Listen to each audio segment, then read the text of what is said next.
नमस्कार विद्यार्थी मित्रांनो. भारतीय संविधानाने भारतातील प्रत्येक नागरिकाला काही मूलभूत हक्क दिलेले आहेत.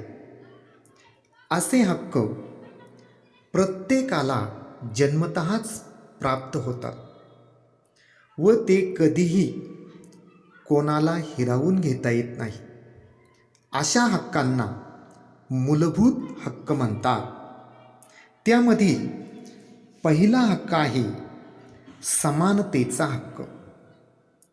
समानतेच्या हक्कानुसार राज्याला भारतीय नागरिकांमध्ये उच्च नीच, श्रेष्ठ कनिष्ठ, स्त्री पुरुष असा भेद करून कोणालाच वेगळी वागणूक देता येत नाही. कायदा सर्वांसाठी समान असतो. उदाहरणार्थ, विना चौकशी कोणालाही अटक करता येत नाही. त्याचप्रमाणे सरकारी नोकरी देताना शासनाला जात, धर्म, लिंग, जन्मस्थान यावर आधारित भेदभाव करता येत नाही. त्याचप्रमाणे आपल्या देशात अस्पृश्यता पाळण्याची अमानवी प्रथा कायद्याने नष्ट करण्यात आली आहे. अस्पृश्यतेचे पालन हा दखलपात्र गुन्हा मानला जातो. भारतीय समाजात समता निर्माण करण्यासाठी या प्रथेचे निर्मूलन केले आहे. लोकांमध्ये श्रेष्ठ व कनिष्ठ असा भेद दाखवणाऱ्या पदव्या देण्यास संविधानाने बंदी घातली आहे. उदाहरणार्थ, राजा, महाराजा, राव बहादूर अशा पदव्या संविधानाने बंद केलेल्या आहेत. आता दुसरा मूलभूत हक्क आहे स्वातंत्र्याचा हक्क. यामध्ये भारतीय संविधानाने प्रत्येकाला काही स्वातंत्र्य दिलेले आहे. उदाहरणार्थ, प्रत्येक नागरिक भाषण करू शकतो. दुसरं स्वातंत्र्य आहे सभा घेण्याचे स्वातंत्र्य. प्रत्येक नागरिकांना एकत्र येण्याची व सभा घेण्याचे स्वातंत्र्य आहे. तिसरं स्वातंत्र्य आहे संस्था व संघटना स्थापन करण्याची स्वातंत्र्य. चौथा प्रकार आहे भारताच्या प्रदेशात कोठेही फिरण्याचे स्वातंत्र्य.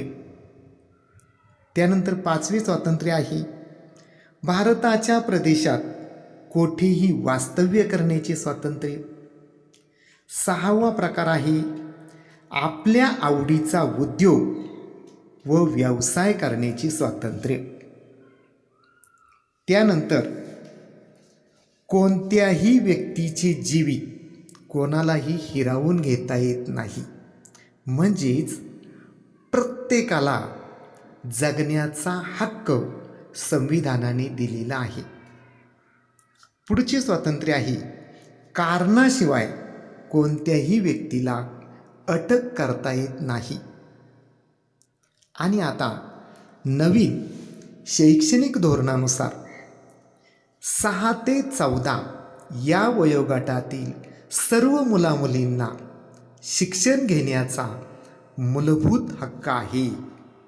अशा प्रकारे हे स्वातंत्र्य संविधानाने आपल्याला दिले आहे. त्यानंतर तिसरा मूलभूत हक्क आहे शोषणाविरुद्धचा हक्क. शोषण थांबवण्यासाठी, शोषणाला बळी न पडण्याचा, आपले शोषण किंवा पिळवणूक होऊ न देण्याचा हक्क म्हणजे शोषणाविरुद्धचा हक्क होय. यानुसार 14 वर्षाखालील बालकांना धोक्याच्या ठिकाणी कामावर ठेवण्यास बंदी केलेली आहे. कारखाने, खाणी यासारख्या ठिकाणी बालकांची नेमणूक करता येत नाही.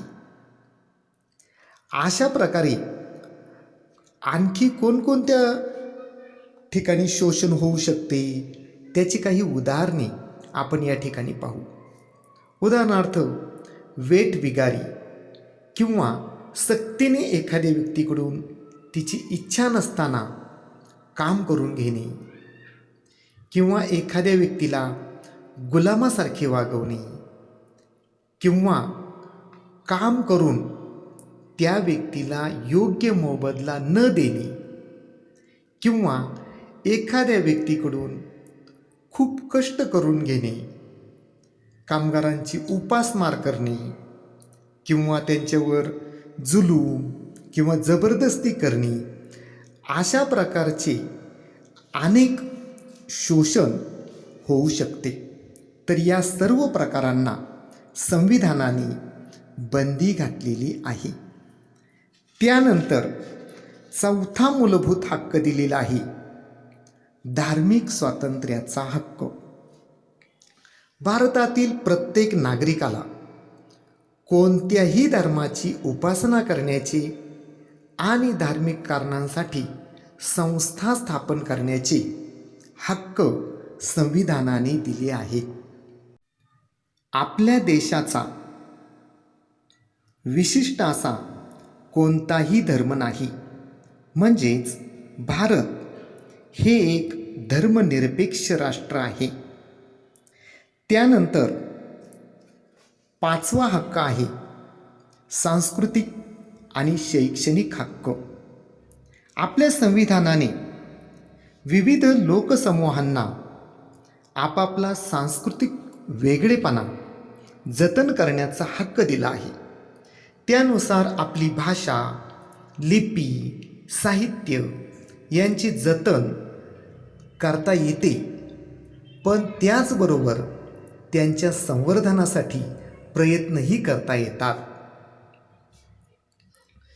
सहावे स्वातंत्र्य दिलेले आहे संविधानात्मक उपाययोजनांचा हक्क. हक्कांचा भंग झाल्यास न्यायालयाकडे दाद मागण्याचा हक्क हा सुद्धा एक मूलभूत हक्क दिलेला आहे.